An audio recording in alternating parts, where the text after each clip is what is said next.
Yeah, morning viewers. I'm here once again with you since the last time we've met on the program State of the Nation. My name is Clayton Hinds. With me in the studio today is Mr. Vincent Alexander, the chairman of the foundation. That's the Forbes Burnham Foundation. Today's program we'll be looking at our recent activities, and then we will be looking at Forbes Burnham and local government. You know, local government talk is very much in the air. And for our viewers and those of you who have been around since the time of Forbes Burnham will know his views on local government. Well, we'll be looking at that and some things that he had to say in relation to local government and the operations of the Georgetown municipality. You know, Mr. Vincent Alexander obviously is a man who is considered in this country as one of the authorities on the local government system.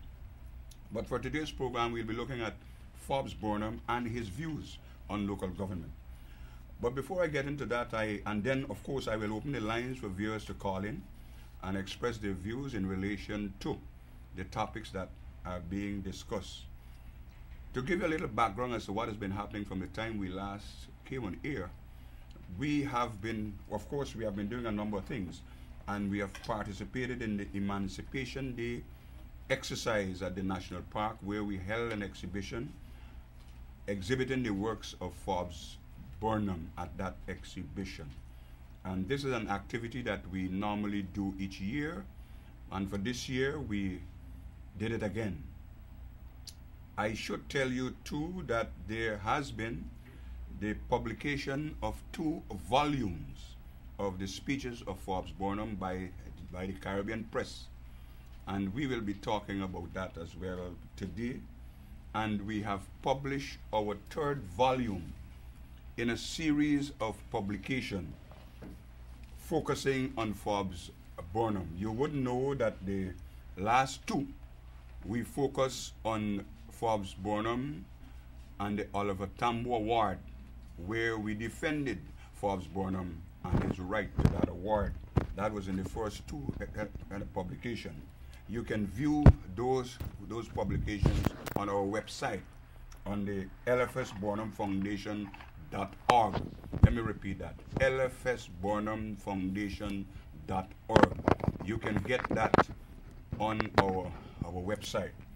And quite recently we have published a 3rd volume focusing on in defense of Forbes Burnham and the Walter Rodney Commission of Inquiry. You can also have that on our website, lfsburnhamfoundation.org. You can get those publications on our website. So if you need to be informed, 1, about our position on the Forbes Burnham and the Oliver Tambo Award, you can go to our website. You need to be informed of our position on the Walter Rodney Commission of Inquiry, you can go to our website. We have those information on our website.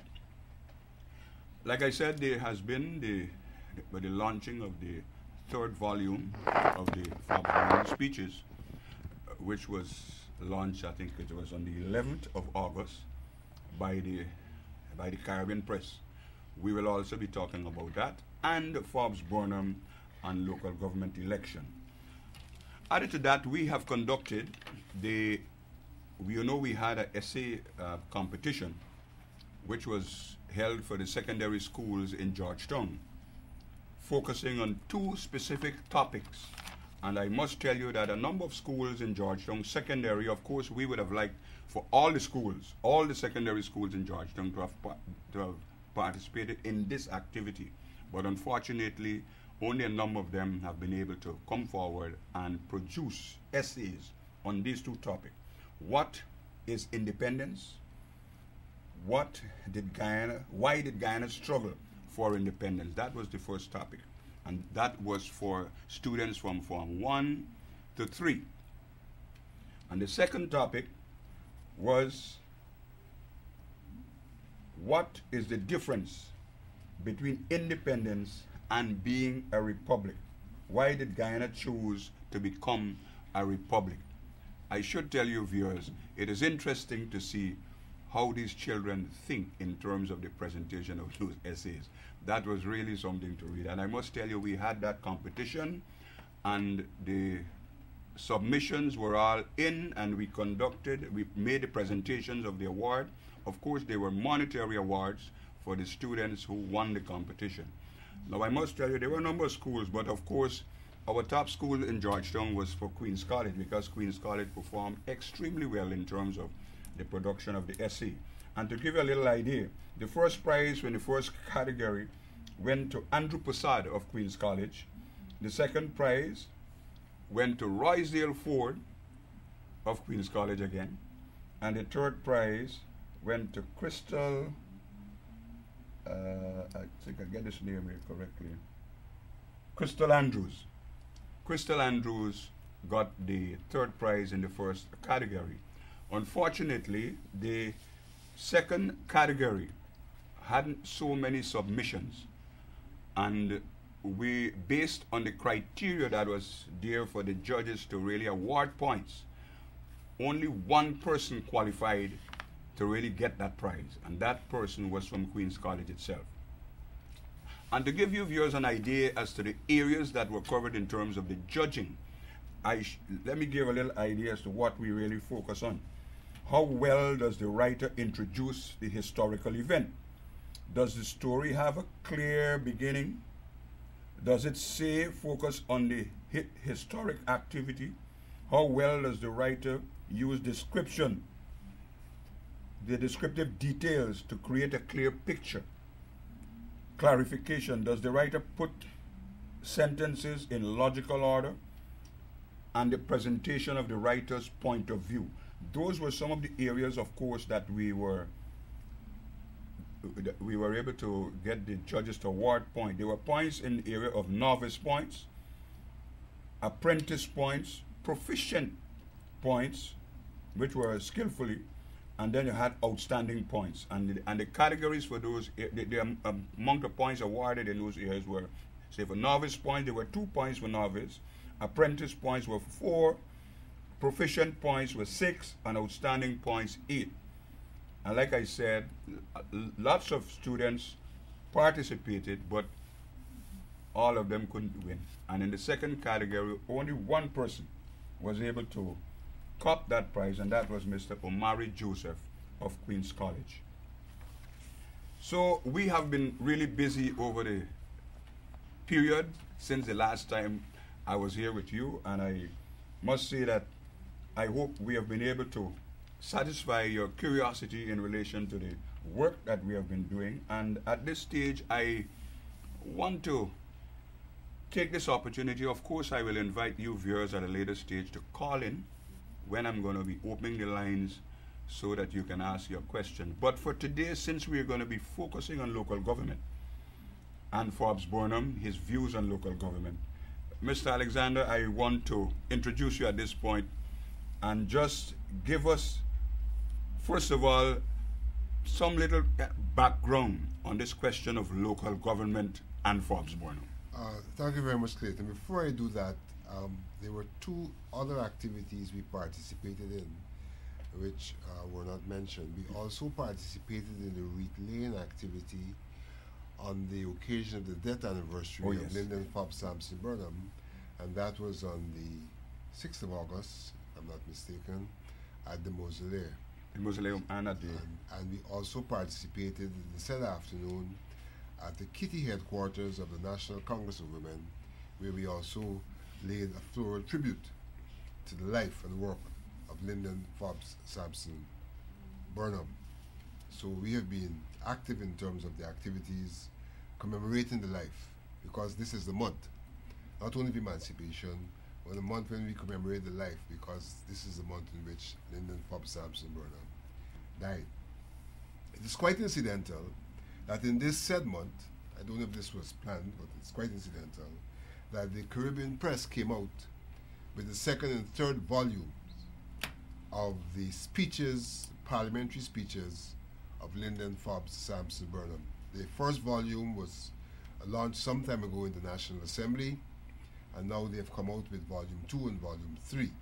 I am advised that there is still work going on volumes 4, 5, and 6. So we should look forward to the not too distant future, the 3 more volumes of the legislative speeches of Lyndon Forbes Sampson Burnham. Now, people have always inquired about the works of Burnham, and so it's probably appropriate to advise the public that these speeches are now available to the public. There are a number of places where they can get these speeches. They can get these speeches in the first instance at the Parliamentary Library. These speeches are available at the Parliamentary Library. Copies were also made available to the National Library, to the University of Guyana Library. So they are the two public libraries in a sense that also have copies of these speeches. The QC School is also a recipient of a copy of these speeches, among other pieces from the Caribbean Press. The QC School also. NSERD also got a copy. So there are a number of places around Georgetown where one can now go and find copies of speeches, parliamentary speeches of Lyndon Forbes Sampson Burnham, as they seek to know more about him and more about his contribution to national life. These speeches are also to be found on the website. I think it would be the Ministry of Culture, Youth and Sports website, and whatever link they have to the Caribbean Press. And I am advised that you can actually download these speeches. So you could actually go and make your own copies if you want copies for research purposes. And that's very good. So in the public domain, the thirst of the public to access the speeches of Lyndon Forbes Sampson Burnham is gradually being satisfied through this work that I've mentioned and through other work which is being done by the Burnham Foundation and other interested organizations, which from time to time are now going to be bringing to you the speeches of Lyndon Forbes Sampson Burnham. Now, interestingly, as we go through the two volumes, and probably you can have a look to see what the volume looks like. This is the volume 2, and this volume covers from 1959 to 1961. The earlier volume, volume 1, covers, this is volume 2. The other volume, volume 3, covers from 1961 to 1962. So we still have to get his speeches from 1963 up to 1980, when he continued to be a member of the National Assembly. After that, he became the executive president, and therefore his speeches would not be speeches of the National Assembly. Now, interestingly, when one goes through those speeches, one sees that he, even at that time, was very keen on the question of local government and referred to local government in those speeches. In fact, addressed the question of local government in those speeches. Now, when we launched this program, I think it's 3 years ago now that we have launched this program, we said at that time that what we intended to do was to relate the ideas of Lyndon Forbes Sampson Burnham to what's taking place in the country even today. And so it's exactly what we're going to do, today. I first of all want to read you an excerpt from the second volume in Burnham's presentation to the National Assembly under the caption, Motion on the Second Reading of the Local Authorities Bill. Motion on the second reading of the Local Authorities Bill. Now that bill of 1960, this speech was made on the 28th of October 1960, and that bill focused on the constitution, procedure, and financial provisions of local authorities. And Burnham at that time was making a presentation on that bill. And there's a very interesting aspect of his presentation which I'd like to bring to the public's attention, because it's so pertinent to what's happening today. And so I'll read that excerpt. The Georgetown municipality has been in existence for a century, and it has a charter. It has earned a reputation which is Commonwealth-wide. But this government, and here he's referring to the PDP government, thinks that it must control the Georgetown Council. Now here is Burnham in 1960 saying that the PDP government thinks it must control the Georgetown Council. I go on to quote, "Perhaps what you cannot control by votes and by winning of seats, you will attempt to control by ministerial and administrative action." Now, this is as if he's speaking today. Yes, yes. Perhaps what you cannot control by votes and by the winning of seats, you will attempt to control by ministerial and administrative action. Speaking exactly to what is happening in Georgetown today, where the Minister of Local Government, in cahoots with the town clerk, to the exclusion of the elected members and to the denial of the holding of elections, which have been due for some time now, is seeking to exercise control over the city of Georgetown. So here we have Burnham in 1960 raising that point in relation to the People's Progressive Party. And as if he's alive today, and as if nothing has changed, the same point has to be made today in relation to what is happening to the city of Georgetown. And that was since 1960. And this was since 1960. Interestingly, in 1961, on the occasion of the second reading of the Local Government Postponement of Elections Bill, 1961. So this issue of postponement of elections at the local government level has been with us for some time. And 1961, Burnham spoke on the postponement of local government elections, 3rd of November 1961. And what did he have to say? It seems to be obvious that it's necessary to postpone these elections. And I'm really hoping that we can accept the undertaking of the minister that this matter will be done within the first 6 months of the new year. Because I seem to recollect, with a certain amount of accuracy, I'm sure, an undertaking of the Greater Georgetown would have come into being and elections to the council would have been held. And that was back in 1958. Up to now, the Georgetown Town Council continues to be nominated to be a nominated council to which the nominees are being added by the government from time to time and wholly unrepresentative of Georgetown as it stands at the moment. So here again we see a situation where elections were promised in 1958. 3 years after. 3 years after, Burnham was saying we have an unrepresentative council where the members are purely nominated by the government, and he's hoping that on the occasion of the postponement of elections on the 3rd of November 1961, that elections can be held quickly so that Georgetown can become a representative council. Now And this is based on a promise that the government was making that it will be held in 6 months. In 6 months. Mm-hmm. Now this is very similar to the manifesto promise of the People's Progressive Party in 2011. That once the elections are over, the local government elections will be held shortly thereafter. We know that the legislation for the holding of those elections are now in place.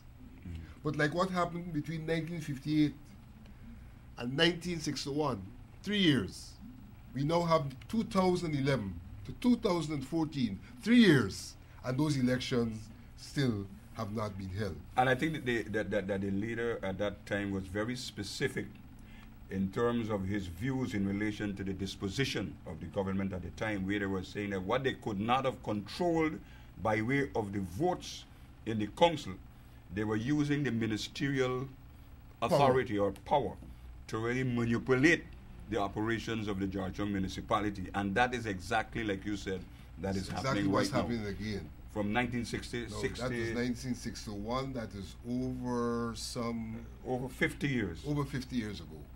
We had this problem of a disposition of the PPP to municipal government in Georgetown. And we see that disposition has continued up to today with all sorts of funny reasons being given, but exactly the same position being taken as was taken some 50 years ago. Now, if one reads these volumes, you will see Burnham made another point in relation to the government. It was not specific to local government, but another point.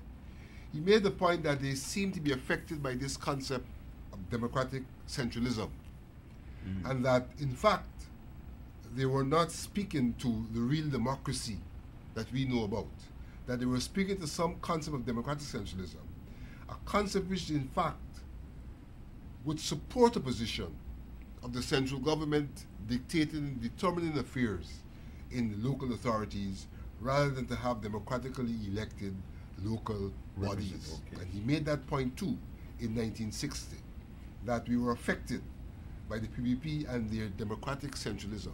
And one must say that up to the last Congress of the PPP, they once again took the position that they had not changed their ideology, and the ideology was one of democratic centralism. And we know that democratic centralism is not in sync with the liberal democratic concepts which our country is supposed to be operating under. Democratic centralism, it's not about the involvement of the people in decision making and things like that. It's about a hierarchical system where the people at the top are considered to be the ones who have the intellect to make decisions on behalf of the mass of people. And so that, in a sense, is the ideology which seems to drive the PPP in the not holding of these elections and feeling that they have the authority through the minister to make decisions for Georgetown, decisions that go as far as waiving taxes, as we heard recently was the case. Millions of dollars. A council which is said to be corrupt, and we hold no brief for that council. They may in fact be corrupt, we hold no brief. But the fact of the matter, here is a minister depriving that council of taxes to the tune of $25 million. $27 million. And but from all indications, he had no authority to do that. So you have a déjà vu situation, where what happened in the 60s is repeating itself in 2014. We have moved from the 20th century into the 21st century with the same political culture and the same act of domination of local authorities and local government by a central government that does not believe in the liberal concept of democracy, but has declared unequivocally that it believes in and practices democratic centralism. Vincent, just before I open the lines, I want to tell you that the position of the government and that of the Minister of Local Government in relation to these elections, based on the promise that was made by the government in the PPP Guyana manifesto, seem to have angered a number of people around the country, because you only have to travel around Guyana to hear it, because the people seem to be very fed up with this continuous explanation and procrastination that is being done by the government in relation to particularly local government elections. But now, with the present situation on the government, where there was a presentation of a no confidence motion, it seems as though some election will have to be held. Whether it's local or national, I don't know. But I would like to invite members of the public at this point, based on the comments that Mr. Alexander has made, to call in and have your views. Hello, you're on the air. Yes, you can call in and have your views on this program, because, like I said, we'll be looking at Forbes Burnham ideas on local government. And Mr. Alexander quoted 2 parts of the recently published volume 2 and 3, of his speeches as a parliamentarian in Guyana. And on one occasion, he was dealing specifically with local government elections and the disposition of the government at the time, and that was particularly the PPP government at the time. And what was happening then seemed to be a mirror of what is happening in Georgetown and in Guyana today. In fact, in some instances, it's even worse than what was happening at that time. So, viewers, I want to invite you to call in and express your views. The number will be on the screen very shortly, so you see that number, you can call in and make your contribution to today's program, State of the Nation. I want to remind you that the foundation has not been idle, and we have made a promise since we have come into being that we will do all within our power to make sure that the ideas and the views of Lyndon Forbes Samson Burnham is brought to the fore, and young people of this nation, young people particularly, who don't know about this man, who don't know about his works, will get an opportunity to know about him. And we have published internally 3 of our little handout booklet, and it is available on our website. We will also put these 2 volumes that has been published by the Caribbean Press on our website. And like Mr. Alexander said, it's available now at a number of places in Georgetown. The library, the Ministry of Culture on the website, the Parliament Library. You can also have it at Ensord. Queen's College, which is a school that Forbes Burnham went, they also have copies of his speeches in the National Assembly. And I'm telling you, it's interesting reading. When you read that, you feel as though Forbes Burnham is alive today. When you read the comments that he's making in relation to the then government, which is 60 plus years ago, which is 50 plus years ago, in relation to the behavior today when they're in government. So the lines are open, so you can make your calls. Morning. Morning, you're on the air. Good morning. Morning. Comrade Alexander. Good morning. Hinds. Yes. It is good to know that we can get those volumes to download concerning Mr. Burnham and local government and many other things within this country, because it seems as though Forbes Burnham's name was dead and just Chedi Jagan being the father of the nation. And we know differently to that. That Yes. Mr. Burnham was everything that Guyanese wanted, and we wish that he were alive today, that he could have shown the young people, give them hope to live within our country and don't have the foreigners taking over. That is why the song, Not a Blade of Grass, was being sung. Thank you. Yeah, thank you for your contribution. Sometime last week, I was in the marketing. I was doing some marketing in downtown Georgetown, and a young lady stopped me to ask me. She said, "Mr. Hinds, you've been around for quite a while, and I know you were under the PNC. She asked me a direct question. Do you think if Forbes Burnham were alive, this company that they call, these 2 Chinese companies, Jialing and Bai Shanlin, do you think they would have been able to be doing this kind of decutting of the country's timber resource the way it's being conducted today?" I said, "Girl, that would have been an impossibility, because Forbes Burnham was for Guyana first, Guyana's interest first, and then anybody else. That was his position." Anyway, we're open to call. Morning, you're on the air. Yes, we are open. You can call in, make your contribution to this program. Today, we are looking at Forbes Burnham and his views on local government. We had Mr. Alexander read a part of a presentation he made in 1961 to the National Assembly. And when you listen to that, you feel that he was speaking to Guyana today, because it's a reflection of exactly and even worse than what is happening in Guyana today. There was a promise by government to hold local government elections. They were postponing the elections. They promised in 6 months' time. And he was making a commitment to say he hoped that the minister will be held to his word, because the people need to be democratically be represented in the council and don't have people being nominated to function for the local authorities in the country. And that is exactly what, in fact, it is worse, because they have gone around the country and create a new thing called what? They call an IMC, Interim Management Committee. Don't worry, acronym. It is an imposition on the people. That is what it is. Yes, I'm just checking to see if we have any other call on the line. But we have been doing things to make sure that we keep this focus of Forbes Burnham in the minds of the public, because sometimes when you go around and you hear people say things, you hear now, in fact, interesting, I heard the Minister of Agriculture saying that people need to use more local products so that they can cut back on the importation bill, and was quoting the amount of money this region spends on bringing in food for its people.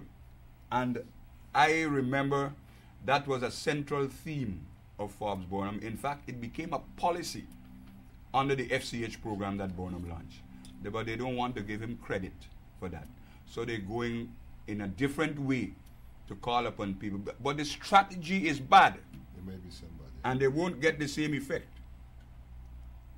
that he was able to get at the then time. Even though the country hadn't the kind of resources, kind of financially then, Burnham was able to introduce and develop programs whereby people give meaning and teeth to this concept of feed, clothe, and house the nation. Morning, you're on the air. President Monty, Mr. Hinds and Mr. Alexander. Good morning. Yes, sir. Two senior diplomats of Guyana. Mr. Alexander, Mr. Hinds, as we all know that Guyana becomes a one-man state now, I can't always see it. Now you got to understand that these people don't want to teach the youth them about local government, because why? Remember, teaching the children about the local government is teaching them the truth about their future. Remember, now if they want to get you in the pressure, so at the end of the day they could control you and do what they want to you. Always remember these things. Remember now local government is telling you that you must be yourself for your future and your family. Yes. And as long as they're taking away that from you, the truth mean that they want to control you. Remember, everything you got with local government, they want to have a say. You cannot have a say in a community where you're not living. Yes. The persons who live in it, you got to know the situation of the area, so they could even pass under the persons who in authority. I can't come into Lusitano and tell them you got to take a trade here. I ask the people in Lusitano or Montpellier or Benton Preserve, citizens who are living here, we want to trade. And let them propose to you, send it the day, they can't say you was wrong. You know what I'm saying? Yes. And if you tell them you want to trade here, and you do it how you want it, then they're going to suffer two persons there. But when they tell you what they want in the area, no one, they do it the way they want to do, they can't blame you. Yes, I think you have it right. Yes, you have it right. Good. And another thing I'm trying to tell you now, what's going on now in this country here, remember now, a lot of things happening to the youth today. They're not self-conscious, because why? You remember, as I tell me children them, all of them is 20, 25. Now we just listen to the government saying that about Burnham of PNC. Now, Mr. Alexander, Mr. Hinds, live in fear. Anybody talking about Burnham got to be over the age of 45. For know, or 45, 50, for know about Burnham. You can't tell a youth 32, 33 years about Burnham, because at the time they was 9, 10 years old. Yes. Now these youths and these things are happening 23, 24, 25, 26, 21, 19. It's in this system they go up in and see these things going on. And that's what's going on now in this system. So you can't tell any people them on television about Burnham. You got to teach the children about their future. Yeah, but we do have a problem in relation to our history. That is true, in terms of properly recording our history. That is a fact. Why you listen to me carefully now? I'm telling you the truth. Now, you always get a very educational program on Channel 9. I could tell you the truth. A lot of you don't listen to these programs, you know. I'm telling you, even though you might be at home with your children and listen, they don't have time with it. If you ask them a question when they program them, where you understand just now? They can't tell you nothing. Because it's not part, they tell us that we got time without this history, or they got time without this. And looking at, you got to look at the past and they could gain for yourself in the future. You cannot think about you today. You have to cut a bag of from somewhere so they could get you something. Yes. And this is what's going on. You remember now, the people now, they try even they use them of their future. The future is the truth. If you teach the children the truth, they will know that they have a future. But if you teach the truth, they could never have a future. And the future depends upon us as parents. And as you a leader, both of you are two leaders, they're telling the people the truth. You know how people isolate people, how they're up on television, and they're doing the same thing. You know what I'm saying? But they're telling you straight, and I'm telling you, Mr. Alexander, I mean, due respect to all the seniors, I feel you are going too much with these people. These people telling you I'm black, but you always tell them you believe that I'm black. You got to tell them straight up that I'm black too. I mean, it's wrong saying it. I for truth for truth, but it's wrong. But you got to deal with them straight as they deal. You know what I'm saying? All right. Okay, thank you. Yeah, thanks for your contribution. The world about Burnham, eh? Yes, okay. Because when Burnham there was a youth, but you remember still I had conscious about them going, because as I telling me training them, everybody used to plant. Yes. Alexander and you say, every neighborhood you pass in front of the yard, just something stick up. Yes. Now there's already carpet in the yard, I'm going to the market and buy it. What are you expecting to happen? Don't go buy ox. They buy at the market. Okay, thank you very much. All right, thank you very much. Thank you very much. Thank you very much. As we speak about Burnham and local government, we should also remember that the 1980 Constitution enshrined local government, and that in fact Guyana is the only English-speaking Caribbean country that guarantees local government in its constitution. And in that constitution, which is often spoken about in very derogatory terms, provision is made for local government and for people's involvement. It underlines the involvement of people in their communities. It does not see local government merely as an administrative mechanism. It sees local government as a part of the democratic system for people's involvement in decision making in matters that affect them at their local level, as well as it provided for the local people to be able to have a forum at the national level to represent their interests. That is why prior to the amendments of 2001, even the local people participated in something called the Supreme Congress of the People. So the local people could also come to the national level and to bring their issues. We see that the Constitution as it is now also provides for the local authorities, the lower tier, to have a representative on the higher tier. So, for example, our neighborhood democratic councils should have a representative on the regional democratic councils. But one would notice in the recent reform legislation, they've completely ignored that provision, where the local people can speak to the regional people by representation of the regional democratic council. So that a lot that is being provided for under the Burnham provisions is not being adhered to, in addition to the fact that the elections are being denied for a prolonged period. Morning, you're on the air. Yeah, morning. Morning, sir. Morning. Yeah, y'all need to play the speech where he said, shooting me the waist and not a Rasta can take my place. So Rasta can stop getting 4 years in jail. Yeah. It's Mr. Hyde who told them Burnham. Don't blame PPP. That is wrong. It's Mr. Hyde told them Burnham. And we black people got the problem. They ain't got no problem with Indian people. They're smart, they're looking after themselves. We use India look after when Mr. Hyde comes. He changed everything from Burnham. So tell the people the truth. Because the parts can't carry we no way, that's why we are here. It's not the PPP. We gotta live from what we know. And I was there, like I said. Yes. When you over part of 5, you know what's going on. So we ain't got no problem with the PPP. We problem is we don't talk with ourselves, the truth. Only people could set me free. Okay. All right. Nobody control them Burnham. PPP can't control them Burnham. England control them Burnham. Only one set of people control them Jesus. Do that. All right. Thank you. All right. We are not having a general discussion, not that we are not prepared for that on Burnham today. We are being very specific to local government. And the fact of the matter is that local government elections are due. Yes. The fact of the matter is that they are not being called by the government for a number of reasons. The fact of the matter is that in 1960 and 1961, Burnham made speeches on this question of delayed local government elections, and we are showing that there's a repeat in the attitude towards those elections in 2014 by the PPP. So the system and the government is proven to be problematic in relation to the specific issue we are addressing today, Because local government elections. And probably I should repeat that quote. Some of the quotes. In 1960, 20th of October, Burnham said, "The Georgetown municipality has been in existence for a century, and it has a charter. It has earned a reputation which is commonwealth-wide. But this government," and we start with the PPP at that time, "thinks that it must control the Georgetown Council. Perhaps what you cannot control by votes and by winning of seats, you will attempt to control by ministerial and administrative action."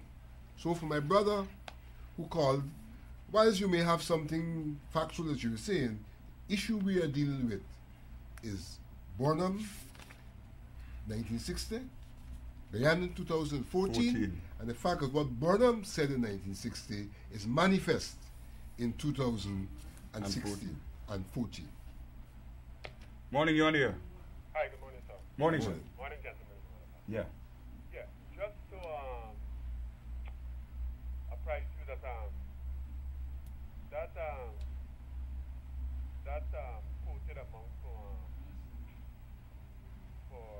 the trans cinema, the amount that they say that Oh, you mean the 27 million that has been waived?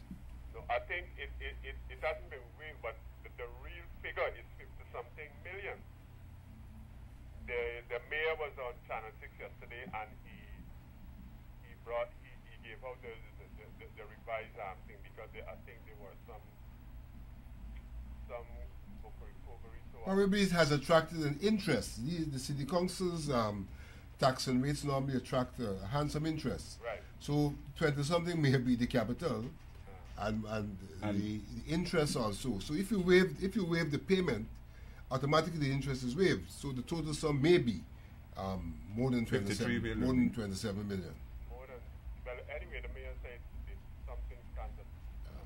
Some 53 million? But yeah, But the principle involved here is that the minister really has no authority to issue such a waiver, nor does the town clerk have such authority.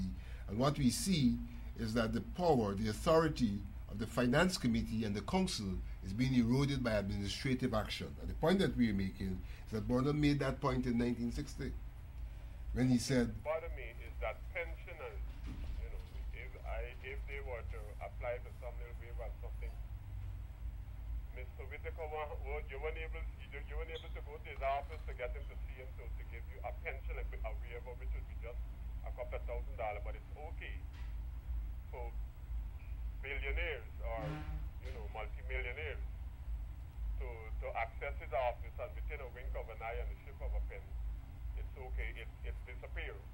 Millions can disappear, but for a pensioner was to apply now because of the situation, for something similar like that, for a couple $1,000 waiver, you won't be able to see his secretary if possible. One other thing I think to say, so, you know, I think the youth should be grounded with us to understanding the PPP is that, I mean, when you look at the condemnation coming from them about Burnham and PNP, then to see that they were seeking and hiding and ducking about this Burnham Street Clothes and House program, and today now, they are running with it like if it's something will originate from them or something like that. And since in that time, all they had to offer in that time, the Burnham people was condemnation. And at the same time, all they had to offer at that time, the Burnham Constitution was condemnation. And today, those same people, through Mr. Landalal interpretation and the luncheon and all of them interpretation, Burnham Constitution is the best in the world. I don't know how I could hate somebody and I could still hugging up somebody's constitution like that. You know, I mean, something gotta be wrong with me. I might be something like the I think the story is the king who thought he had any pants or something. Or the sort like that. You know. And while he was naked, okay. This self-denial is to death, and that is something we should get over to the youth. Okay. All right, thank you very much. the point about the Constitution is interesting because prior to 1992, the Constitution was heavily criticized. But after 1992, I recall, I think it was Dr. Jagan himself making the point that the problem is not the Constitution, the problem was whose hands it was in. So it is okay when it's in their hands, but it's not okay when it's in someone else's hands. So in fact, the Burnham Constitution has now gone clear. It's no longer a Constitution to be criticized. It's Burnham to be criticized, not the Constitution anymore, because it's now in their hands. All right, yes, we're still on the air. We have a few minutes more, and I see the lines are going. Morning, you're on the air. Hello? Hello?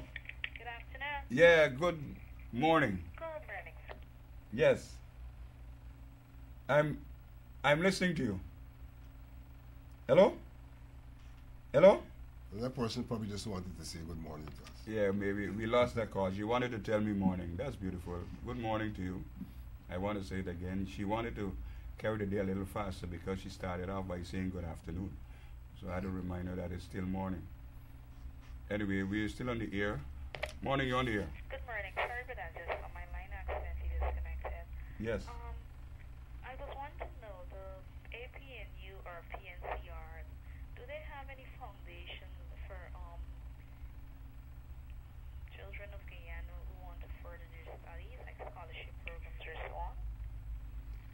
All right. As far as I know, the People's National Congress Reform has a Forbes Burnham Education Trust. A Burnham Educational Scholarship Trust. That's it, yes. It's called BESS, Burnham Education Scholarship Trust. And they use that scholarship trust to give at least 2 bursaries every year to successful candidates at the common entrance exam, the secondary school entrance exam. And those persons continue to get bursaries until they complete secondary school. So yes, as far as I know, the PNCR does have something that seeks in the name of Burnham to give bursaries to budding young people. I need to make a clarification on the point because it's a problem that seems to be still hanging around in the public domain. The APNU is not the PNCR. The APNU, a Partnership for National Unity, is a combination of parties that have come together and form and create that acronym called APNU, a Partnership for National Unity. The PNCR is the largest grouping in this group of parties called APNU. It's a group of parties that constitute the APNU. The PNCR is only part of the APNU. I think I should make that point because a number of people have been saying the APNU, including the government too. They have been saying that the APNU is PNC. The APNU is not PNCR. The APNU is a combination of parties, a partnership for national unity. And the PPP can join too if they want. Okay, I understand. Yeah. All right, thank you. Yeah, thank you.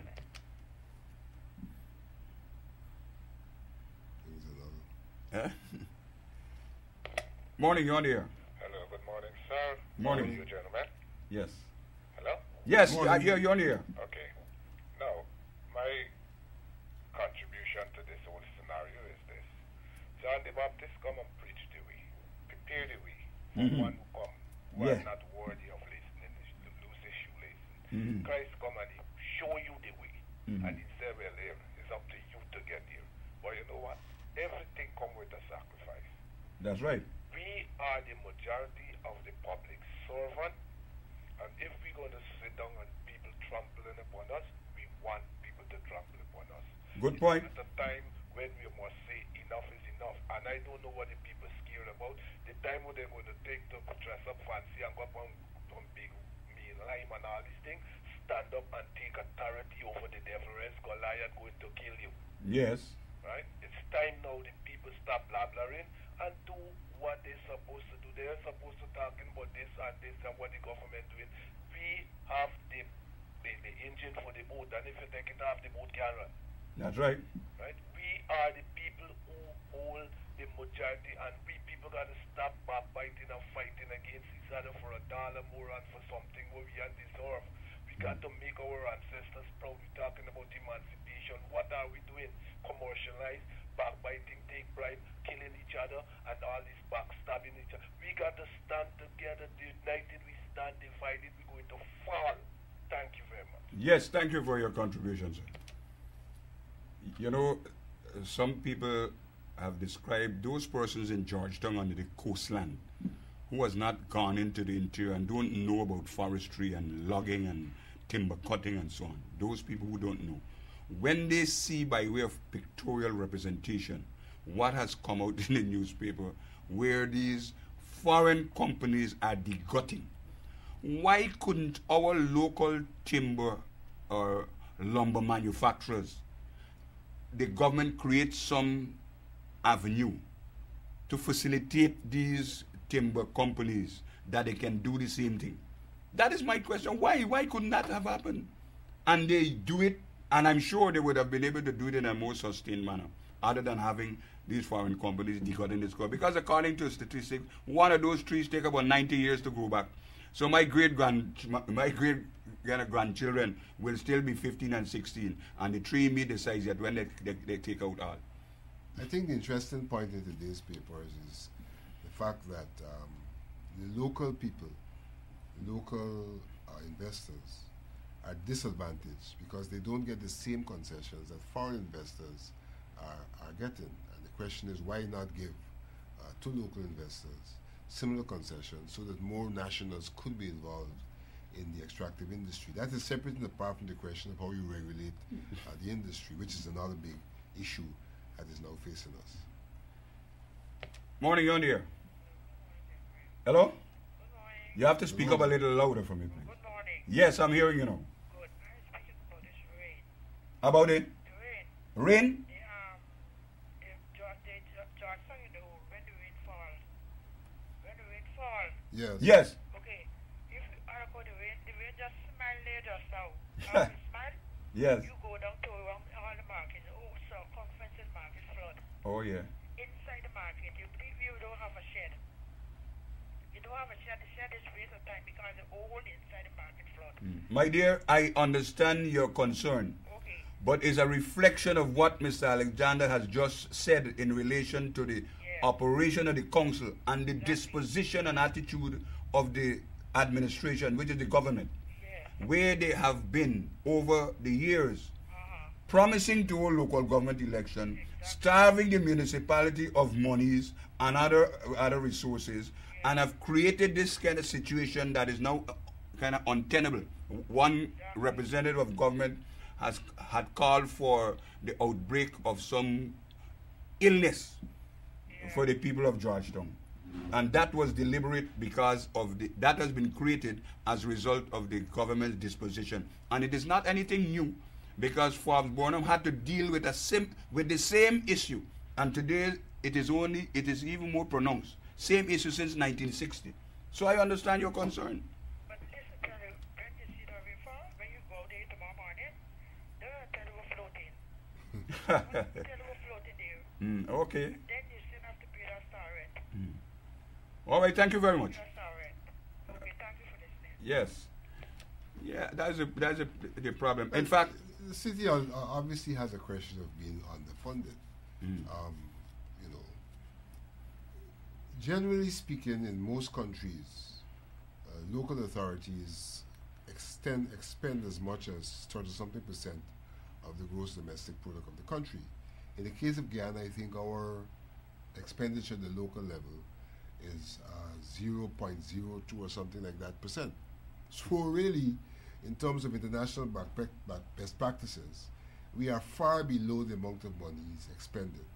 And the second point I think I need to make is that in all of these countries, a substantial sum is moved from central government to local government. So central government really becomes the tax collector. But it doesn't mean that the local authority is not entitled to a fair share of the taxes collected, because the taxes collected are from the people. And when the local government gets the money, it spends it on the people's interest. So this thing about central government behaving as if they're doing some favor to local government when they give them money is a distortion of the reality. The reality is that there could be one source of collection of the people's revenue, and that source could then disburse it to have the people's business looked after at the various levels. And it's pretty clear that one of the problems we are faced with is that underfunding in Georgetown. And the underfunding is partly due to the fact that there was an urban development project, which project sought to do a valuation of properties in Georgetown to bring the valuations up to present market value. And that valuation has not been made available to the City Council for the purpose of rating and taxes. So that what we have is private individuals, property owners, have tremendous values attached to the property, but there's no relationship between those values and the taxes that they're paying. And so there's another problem which the central government has to take responsibility for, because they're the ones who have not given to the City Council the valuation that is now current for the purpose of rating and extraction of taxes. Okay. Morning, you're on the air. Hello, good morning. Morning, sir. We just have a few minutes more. We got another 5 minutes, I think. Okay, well, what you want to contribute to today? Yes, let me just speak up a little louder. What you want to contribute to the state of the nation is that Burnham policy was the best policy in this country. You know? I don't care with nobody. Okay. Policy is to pressure poor people, because